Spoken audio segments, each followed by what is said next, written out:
Normas aplicables al impuesto de renta.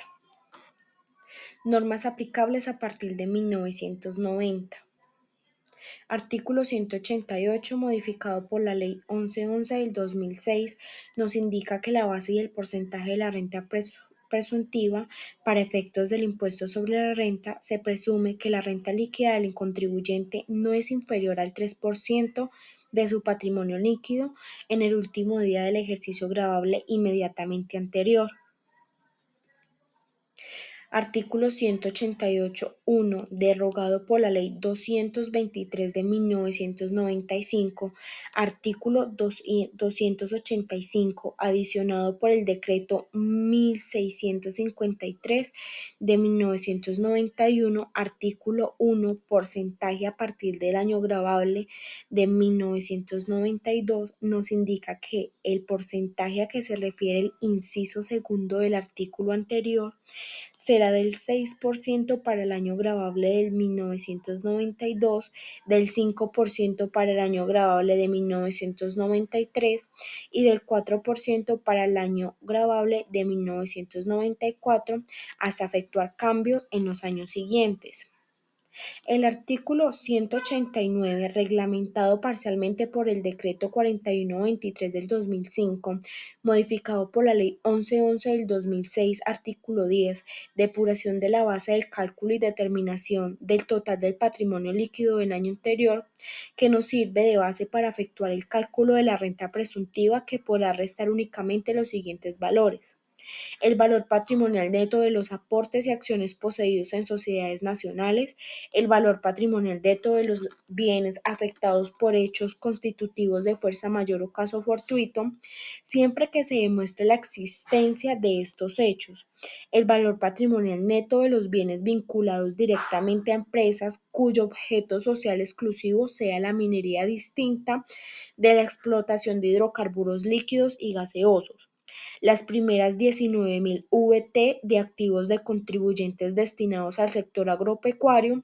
las primeras 13.000 VT del valor de la vivienda de habitaciones del contribuyente. Normas comunes. Artículo 190, el cual nos indica que el COPES podrá fijar las tasas diferenciales que, por efecto de los evalúos catastrales, el Consejo Nacional de Política Económica y Social COPES podrá revisar y fijar las tasas generales o diferenciales para la renta presuntiva cuando, mediante estudios adelantados por el gobierno, determine que las incidencias de los evalúos catastrales sobre el monto de esta renta sean especialmente onerosos para algunos sectores de la economía. El artículo 191, reglamentado por el Decreto 2755 del 2005, modificado por la Ley 1111 del 2006, en el artículo 11, exclusiones de la renta presuntiva. De las presunciones establecidas en el artículo 188 se excluyen las entidades del régimen especial, las empresas de servicios públicos domiciliarios, los fondos de inversión, de valores comunes y de pensión o de cesantías contemplados en el artículo 23.1 y 23.2 de este estatuto, las empresas del sistema de servicio público urbano de transporte masivo de pasajeros, así como las empresas de transporte masivo de pasajeros por el sistema de tren metropolitano, las empresas de servicio público que desarrollen las actividades complementarias de generaciones de energía, las entidades oficiales para presentar los servicios de tratamiento de aguas residuales y de aseo, las sociedades en concordato, las entidades sometidas al control y vigilancia de la Superintendencia Bancaria y sociedades anónimas de naturaleza pública. El artículo 192, derogado por la Ley 488 de 1998, nos indica que la reducción por situaciones anormales geográficas o económicas, cuando en un sector específico de la actividad económica o zona geográfica se presente una situación de anomalía que afecte gravemente en una anualidad tributaria la rentabilidad normal de las empresas del sector o zona. El Gobierno Nacional, previo concepto del Consejo Nacional Político, Económico y Social, procederá a determinar tal situación antes del mes de enero siguiente al gravable. El artículo 193, el concepto de valor patrimonial neto, nos indica que el valor patrimonial neto de los bienes que se excluyen de la base del cálculo de la renta presuntiva es el que se obtenga de multiplicar el valor patrimonial del bien por el porcentaje que resulte de dividir el patrimonio líquido por el patrimonio bruto del año gravable base para el cálculo de la apreciación, y el artículo 194 que nos indica la exclusión de los inmuebles gravables afectados por el Nevado del Ruiz cuando un inmueble hubiera sido gravemente afectado por la actividad volcánica del Nevado del Ruiz, según calificación del Instituto Geográfico Agustín Codazzi, y además hubiera estado destinado a la actividad agrícola, ganadera o industrial, lo cual se probará por cualquiera de los medios establecidos por la ley y no estará sometido a la renta presumptiva hasta el año gravable. Los ingresos son base de la renta líquida. Se obtienen de la suma de todos los ingresos ordinarios y extraordinarios realizados en el año o periodo gravable. Se restan las devoluciones, rebajas y descuentos, con lo cual se obtienen los ingresos netos. De los ingresos netos se restan, cuando sea el caso, los costos realizados imputables a tales ingresos, con lo cual se obtiene la renta líquida. De la renta líquida se restan las deducciones realizadas, con lo cual se obtiene la renta líquida. Realización de los ingresos para los no obligados a llevar contabilidad. Los ingresos recibidos por anticipado que correspondan a rentas no realizadas solo se graban en el año o periodo gravable en el que se realicen. Realización del ingreso para los obligados a llevar contabilidad. Los siguientes ingresos, aunque devengados contablemente, generarán una diferencia, y su reconocimiento fiscal se hará en el momento en que lo determine el estatuto y en las condiciones allí previstas. En el caso de los dividendos provenientes de sociedades nacionales y extranjeras, el ingreso se realiza en los términos del numeral primero del artículo 27 del Estatuto Tributario. En el caso de la venta de bienes inmuebles, el ingreso se realizará en los términos del numeral 2 del artículo 27 del Estatuto Tributario. Los ingresos devengados por concepto de la aplicación del método de participación patrimonial de conformidad con los marcos técnicos normativos contables no serán objeto de impuesto sobre la renta. Los ingresos devengados por la medición a valor razonable con cambios en resultados tales como propiedades de inversión no serán objeto de impuestos sobre la renta y complementarios, sino hasta el momento de su liquidación. Los pasivos por ingresos diferidos, producto de programas de fidelización de clientes, deberán ser reconocidos como ingresos de materia tributaria a más tardar en el siguiente periodo fiscal. Valor de los ingresos en especie. El valor de los pagos o abonos en especie que sean constitutivos de ingresos se determinará por el valor comercial de las especies en el momento de la entrega. Dividendos o participaciones en utilidades. Se entiende por dividendos o participaciones en utilidades toda distribución de beneficios en dinero o en especie con cargo de patrimonio que se realice a los socios, excepto la disminución de capital y la prima de colocación en acciones.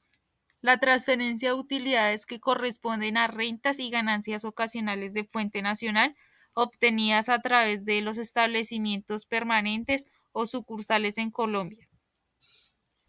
Valor de los ingresos en acciones y otros títulos. Siempre que la distribución de dividendos o utilidades se haga en acciones o en otros títulos, el valor de los dividendos o utilidades realizados se establece de acuerdo con el valor patrimonial de los mismos. El ingreso que reciben por parte del Gobierno Nacional las madres comunitarias por la prestación de dicho servicio se considera un ingreso no constitutivo de renta ni ganancia ocasional. No constituye renta ni ganancia ocasional la parte que corresponda al componente inflacionario de los rendimientos financieros percibidos por personas naturales y sucesiones líquidas que prevengan de títulos de deuda pública, entidades que estando sometidas a inspección y vigilancia de la Superintendencia Bancaria, bonos y papeles comerciales de sociedades anónimas cuya emisión u oferta haya sido autorizada por la Comisión Nacional de Valores. Costos. Realización del costo para los no obligados a llevar contabilidad. Para los contribuyentes no obligados a llevar contabilidad, Se entienden realizados los costos igualmente aceptables cuando se paguen efectivamente en dinero o en especie. Los costos incurridos por anticipación solo se deducen en el año o periodo gravable en que se preste el servicio o se venda el bien. Realización del costo para los obligados a llevar contabilidad. Los costos realizados fiscalmente son los costos devengados contablemente en el año o periodo gravable. Aunque devengados contablemente, generarán diferencias y su reconocimiento fiscal se hará en el momento en el que lo determine el estatuto y se cumpla con requisitos para su procedencia prevista. Clasificación de los activos enajenados. Activos movibles, activos fijos o inmovilizados.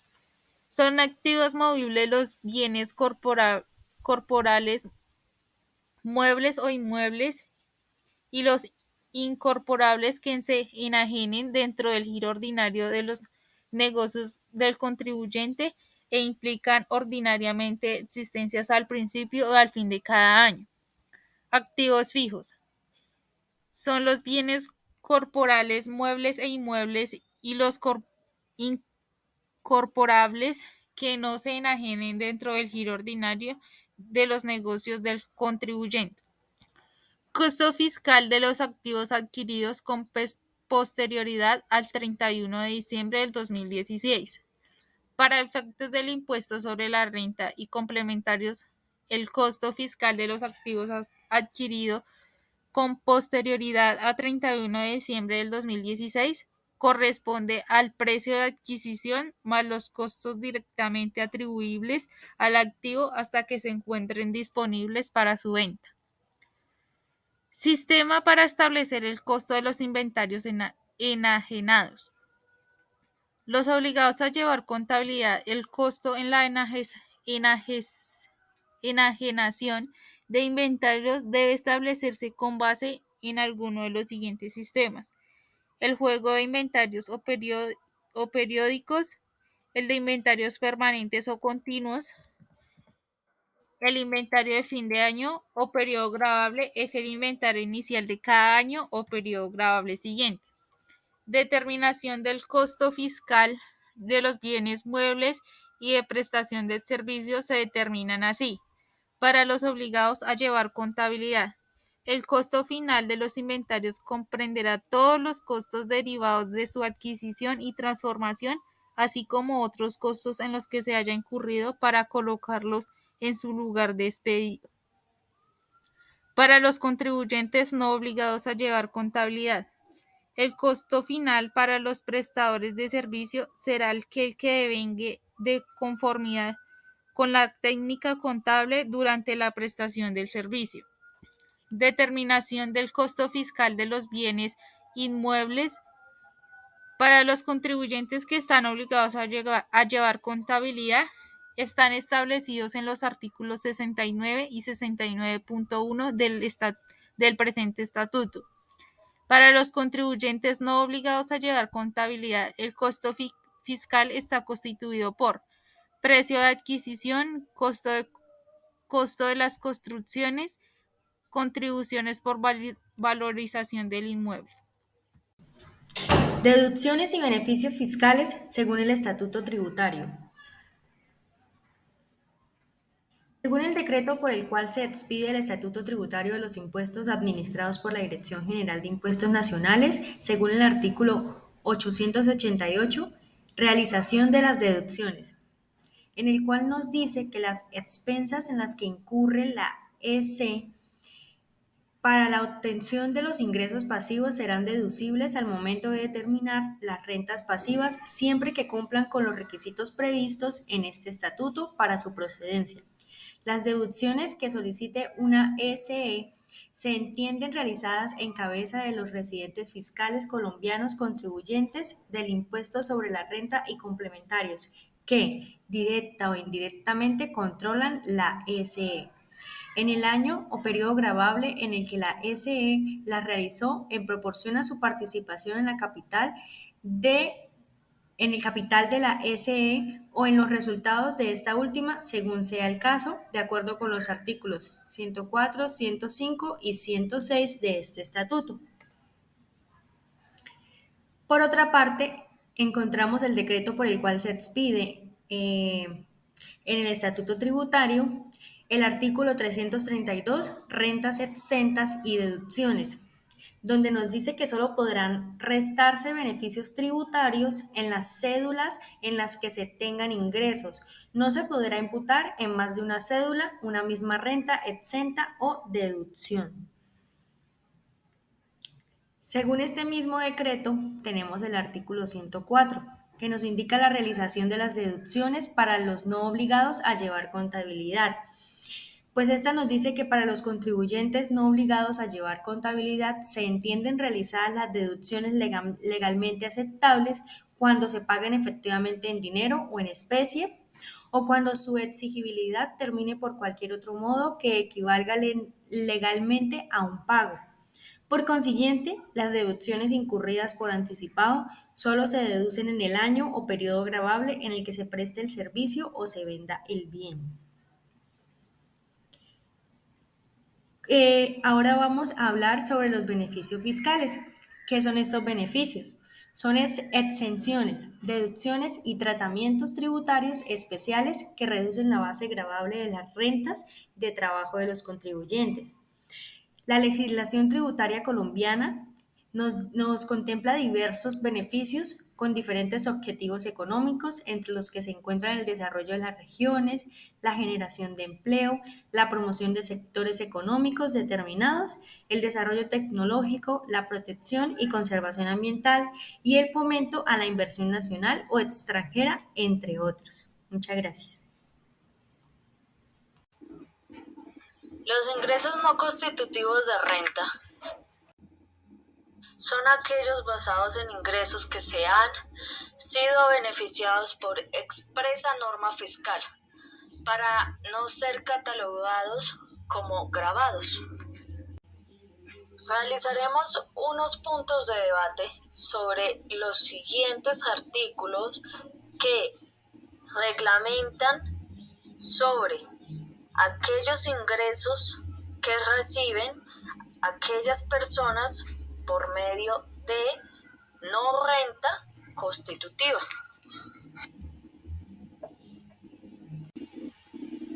De acuerdo al artículo 34 de ingresos de las madres comunitarias, define que por la presentación de dicho servicio social se consideran un ingreso no constitutivo de renta ni ganancia ocasional.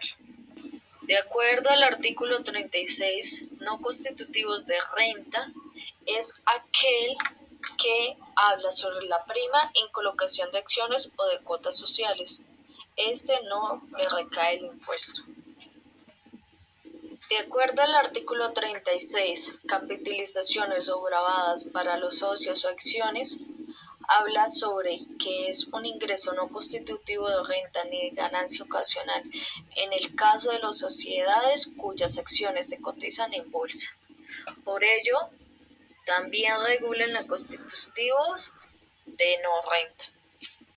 También está enmarcado el artículo 42, recompensas. Toda retribución en dinero recibida de organizaciones estatales como recompensa por el suministro de datos e informaciones especiales a las secciones de inteligencia de los organismos de seguridad del Estado. De acuerdo al artículo, la unidad de venta de casa o apartamento de habitación, cuando la casa o apartamento de habitación del constituyente hubiera sido adquirido por anterioridad del 1 de enero de 1987, no se causará impuesto de renta. De acuerdo al artículo 45, las indemnizaciones por seguros de daños, el valor de la indemnización es dinero o especie que se reciben a virtud de seguro de daño, en la parte correspondiente al daño emergente. Es un ingreso no constitutivo de renta. Artículo 46. Apoyo económico no constitutivo de renta ni de ganancia ocasional. Son ingresos no constitutivos de renta o ganancia ocasional los apoyos económicos no reembolsables o condonados encontrados por el Estado o financiados con resultados públicos. De acuerdo al artículo 46-1, indemnización por destrucción o renovación de cultivos y por control de plagas, también recibidas por concepto de la erradicación o renovación de cultivos o por concepto de control de plagas, sean estos fiscales o parafiscales. Para gozar del beneficio anterior deberán cumplirse las condiciones que señale el reglamento. En el artículo 47, los gananciales no constituye ganancia ocasional lo que se recibiré por concepto de gananciales, pero sí lo recibido como proporción conyugal. De acuerdo también al artículo 47-1, donación para partidos políticos, movimientos y campañas, se hace saber que sean estas personas naturales o jurídicas destinadas en forma exclusiva a financiar el funcionamiento de partidos, movimientos políticos y grupos sociales por los cuales no constituyen renta ni ganancia. Al artículo 48, participaciones y dividendos percibidas por los socios, accionistas, comuneros, asociados, suscriptores y similares que sean sociedades nacionales no constituyen renta ni ganancia ocasional. De acuerdo al artículo 50, utilidades en ajustes por inflación o por competente inflacionario, la parte de las utilidades generadas por las sociedades nacionales en exceso de las que se pueden distribuir con el carácter de no gravable. De acuerdo al artículo 48 y 49, se podrá distribuir en acciones o cuotas de interés social o llevar directamente a las cuentas de capital. De acuerdo a lo anterior, distribuyó hasta el monto del capital aportado de inventario por el socio comunero o asociado, que esto va en el artículo 48 y 49. De acuerdo al artículo 52, incentivos de capitalización rural, habla sobre los artículos 21 a 28 de la Ley 101 de 1993, la cual también hace referencia a no constitutivo de renta.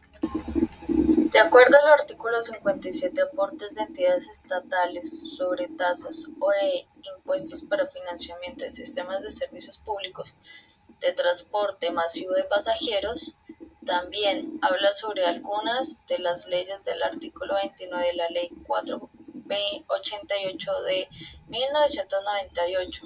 Igualmente, en los términos de la Ley 310 de 1996, no constituyen a renta ni ganancia ocasional en cabeza de la entidad del beneficiario. De acuerdo al artículo 56, aportes obligatorios al Sistema General de Salud, no obstante aplicará la renta en la fuente por salarios y serán considerados como un ingreso no constitutivo de renta ni de ganancia ocasional. De acuerdo al artículo 56-1, aporte a los fondos de pensión y pago de la pensión para el beneficiario, entre otros, del valor del afiliado, el exceso de sumatorio de los ingresos provenientes de la renta, 10% hoy, 30%, las pensiones y pagos que distribuyen los beneficiarios, fondos recibidas por el beneficiario que cumplan los requisitos de jubilación, no constituyen renta ni ganancia ocasional.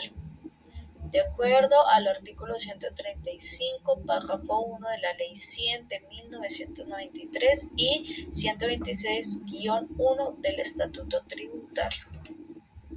De acuerdo al artículo 56-2, aporte del empleador a fondo de cesantías, el aporte del empleador a constitutivo de cesantías mensuales o anuales no constituyen a renta ni ganancia ocasional.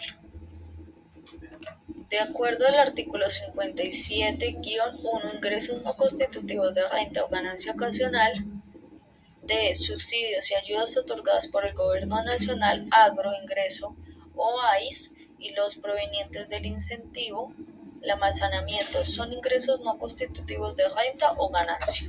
Tributarios recursos asignados a proyectos De acuerdo al artículo 37 de la Ley 1450 del año 2011, van estos ingresos no constitutivos de renta o ganancias ocasional. De acuerdo a las leyes ya constitutivas, de acuerdo a los ingresos no constitutivos de la renta y mediante aquellos artículos que acabo de mencionar, ninguno de ellos que generen ingresos tendrán algún ingreso no constitutivo de renta. Esto quiere decir que no recaerán sobre ellos algún impuesto. La renta exceltas. Las rentas altas son ingresos fiscales que se graban con tarifa cero, con el fin de fomentar la actividad económica de algún sector, población o región. Estas rentas son intransferibles y de orden objetivo y legal. De acuerdo al artículo 206 del Estatuto Tributario se establecen las rentas de trabajo o labores que se encuentran exentas del impuesto. Platicaremos acerca del salario. Cualquier trabajador con contrato de labor tiene un impuesto a la renta de un 25%. Este es un auxilio en donde el porcentaje debe ser menor, por lo que el cálculo se debe hacer sobre el ingreso total recibido. Al hablar sobre las cesantías, tanto las cesantías como los intereses de las cesantías son ingresos exentos de renta. Esto siempre que los empleados reciban una remuneración mensual que, al promediarla en un último semestre, no exceda los 350. Referente a la pensión, recibidas por el trabajador las pensiones de vejez, de invalidez o riesgos laborales, de oración. Este tiene un impuesto de renta siempre y cuando este monto no exceda los 1.000. De acuerdo a la ley de la indemnización por despido injusto, cuando se trata de un despido sin justa causa, este deberá de excesión de un 25%, lo que significa que ese valor porcentual del total del pago se considera renta labor exenta, sin que el límite de aplique. De acuerdo a la indemnización por accidente o enfermedad laboral, de acuerdo al artículo 296 del Estatuto Tributario, se encuentra totalmente libre del impuesto a la renta. La deducción de imputable. La declaración de renta depende del tipo de ingresos que las personas naturales reciban durante el año. Para ello, se estableció un sistema cedular que responde a renta laboral, pensionales, renta de capital, no laborales y de dividendos. ¿Cómo se calcula la renta exentas y las deducciones?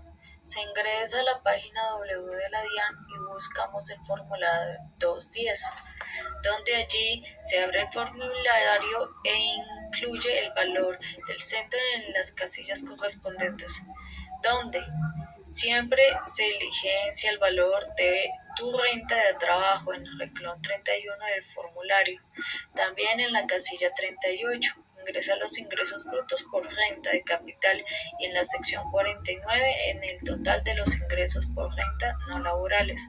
En los espacios 32 y 39 y 51 relaciona tus ingresos no constitutivos de renta o ganancias ocasionales en la cédula general.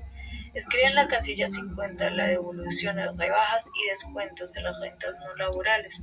Completa el formulario con los demás datos y cifras y verifica siempre la formulación sea correcta y guárdala para que el calendario tributario así podrás el día con tus impuestos y las actualizaciones que al Estado emites. Con esto termino mi parte del trabajo, agradeciendo a la profesora por ayudarnos a comprender tantos artículos y comprensión del impuesto. Efectos de impuesto de renta, libro primario, artículo 5 al 365 del Estatuto Tributario.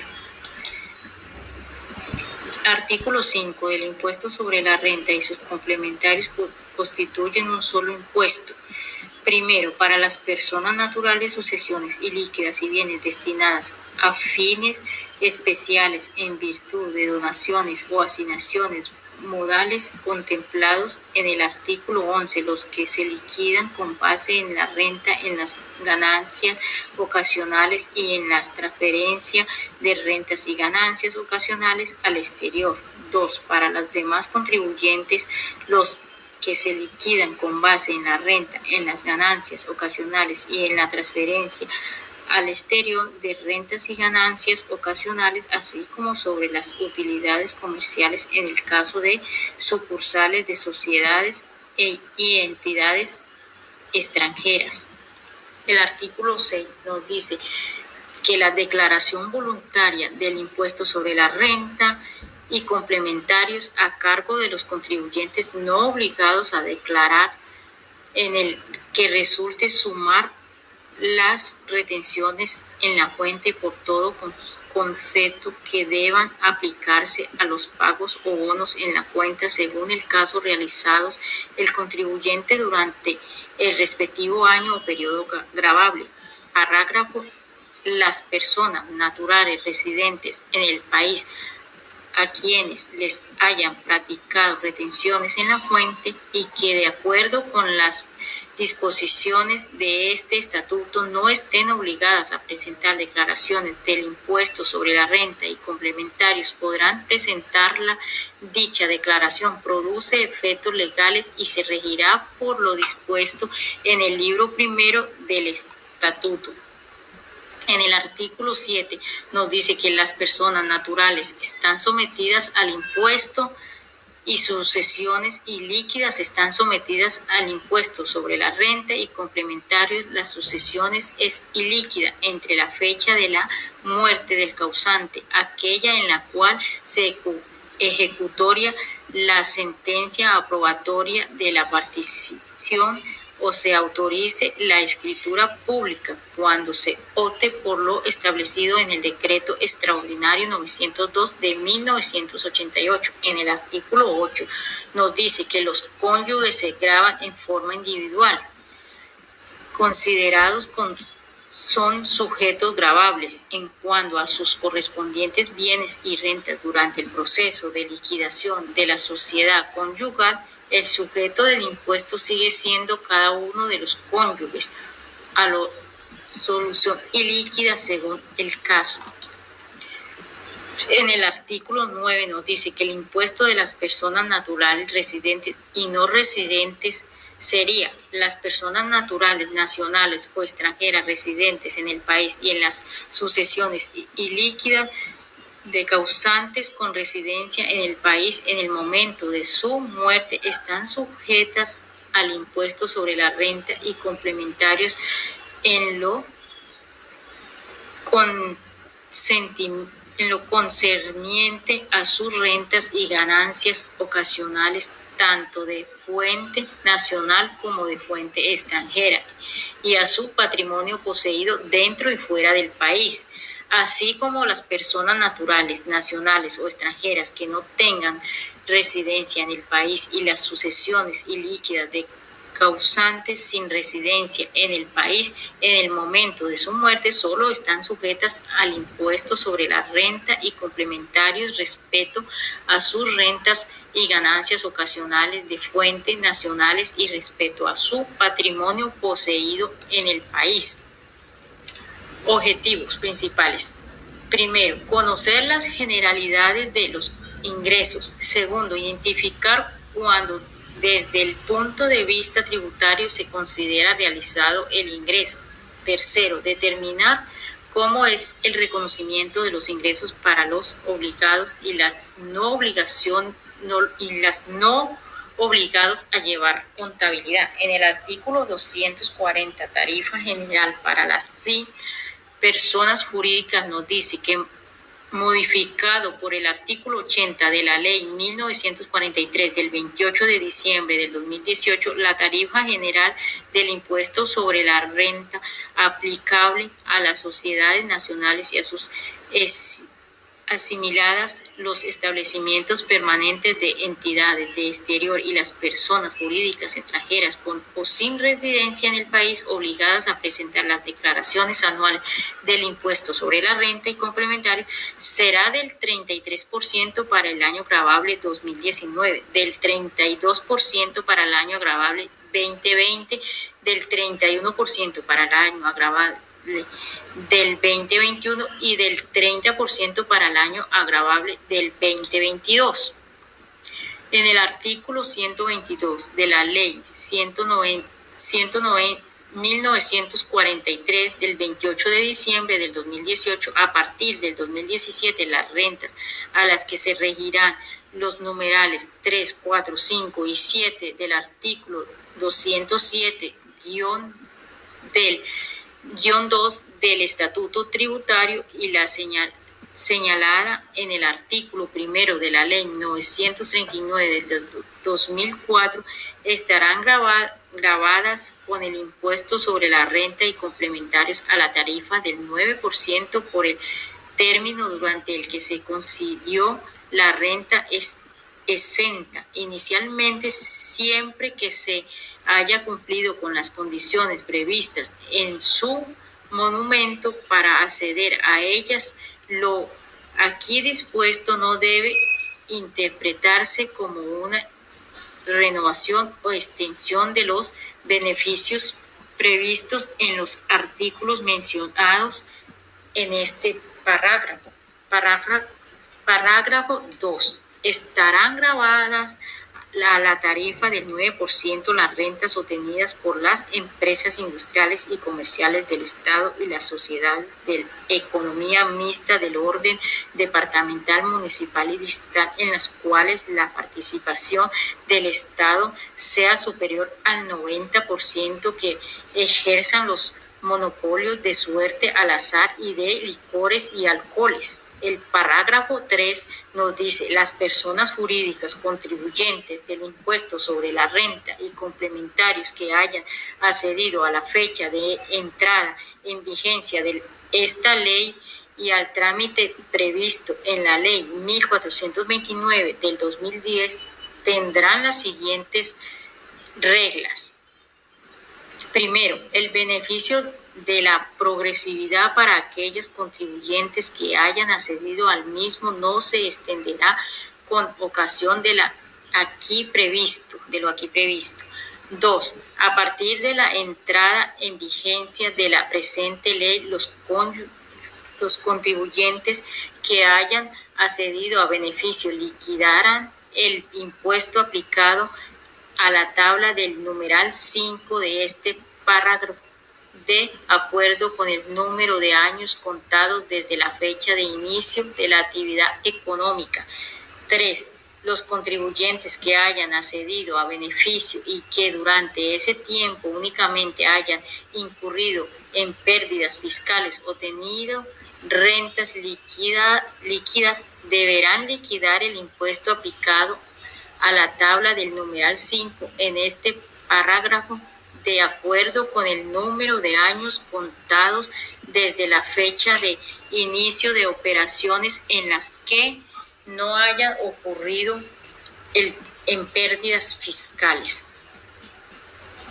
Impuestos sobre las ventas nos dice que el artículo 10 al artículo 420-1 del Estatuto Tributario quedaría así.